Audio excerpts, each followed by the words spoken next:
ये है Bansal news international और आप देख रहे हैं BNI12.com। खबरों में जान हमारी पहचान। चित्रकूट के बूढ़ा गांव में ईद के दिन पति द्वारा तलाक दिए जाने की धमकी से क्षुब्ध होकर 25 वर्षीय नूरानी बेगम ने सूने घर में आग लगाकर जान दे दी।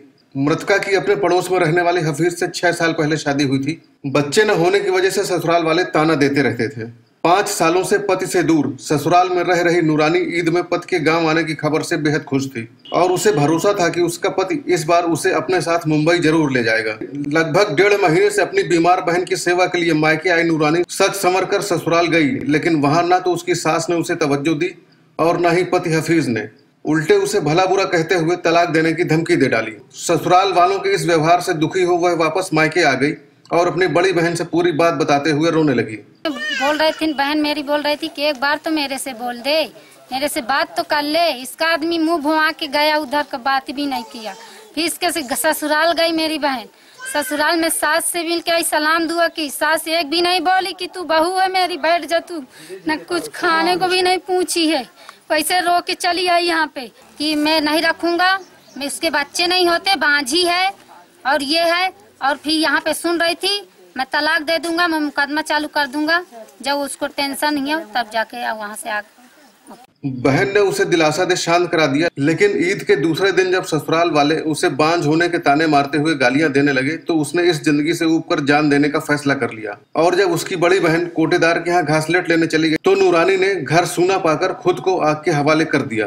घर से धुआं उठता देख और नूरानी की चीखें सुनकर जब तक लोग कुछ समझ पाते और मदद को पहुंचते तब तक बहुत देर हो चुकी थी। जली पड़ी थी घर पे और सबको यहाँ इन लोग परिवार में थे, ससुराल वाले कोई नहीं आया था। साहेब मेरी बहन मरी पड़ी थी, कोई नहीं आया था। ईद के दूसरे दिन नूरानी द्वारा आग लगाकर आत्महत्या कर लेने से पूरे परिवार में हाहाकार मच गया। नूरानी की मौत की सूचना रोजी रोटी कमाने के लिए मुंबई गए उसके पिता उस्मान और भाई को दी गई और नूरानी के शव को उनके आने तक सुरक्षित रखने के लिए बर्फ में रख दिया गया। 24 घंटे का सफर तय कर जब नूरानी के पिता और भाई गाँव पहुंचे तो नूरानी का शव देख उनके लिए खुद पर काबू रखना मुश्किल हो गया।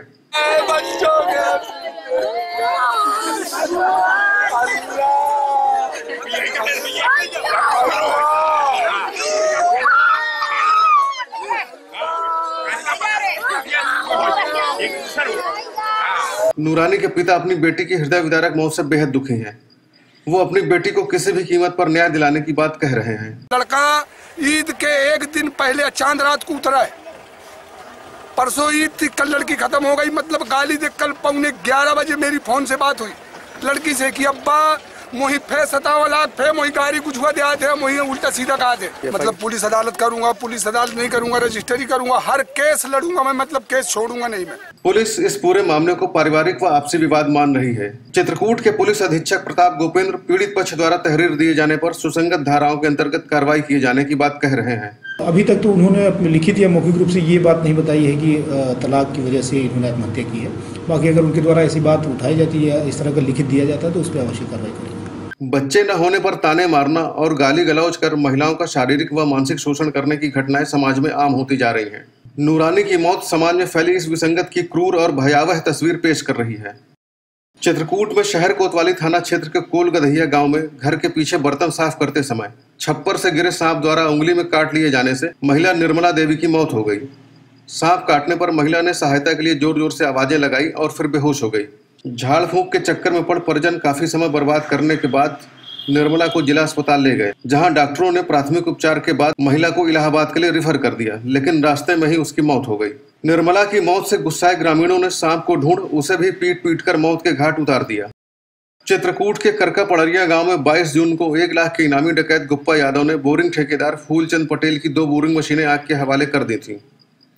ठेकेदार दोनों मशीनों को क्रेन के द्वारा घर ले जा रहा था, तभी खुटहा गांव से गुजरते समय बिजली की झुकी हुई हाई टेंशन लाइन छू जाने से बोरिंग मशीन में करंट उतर आया और मशीन में बैठे बोरिंग मशीन ऑपरेटर दिनेश उर्फ गुड्डू की करंट लगने से मौके पर ही मौत हो गई। सूचना पाकर मौके पर पहुंची शिवरामपुर पुलिस ने शव को कब्जे में लेकर पोस्टमार्टम के लिए भेज दिया है। पीछे 2 पहिया लगा दिए थे मशीन की और आगे ट्रेन से उठाकर उसको ला रहे थे। खुटहा गाँव जब प्रवेश करने हुआ तो उस पर हेल्पर बैठा था, टेक्नीशियन बैठा था। हेल्पर नीचे उतर गया, टेक्नीशियन उतर बैठा रह गया। जब ट्रेन से अगला हिस्सा उठा के आगे बढ़ने लगे तो संजय को ऊपर तार था 11,000 वोल्ट पावर का, तो उसमें वो छू गया और वो लोहे पर संजय पर बैठा हुआ था और उससे करंट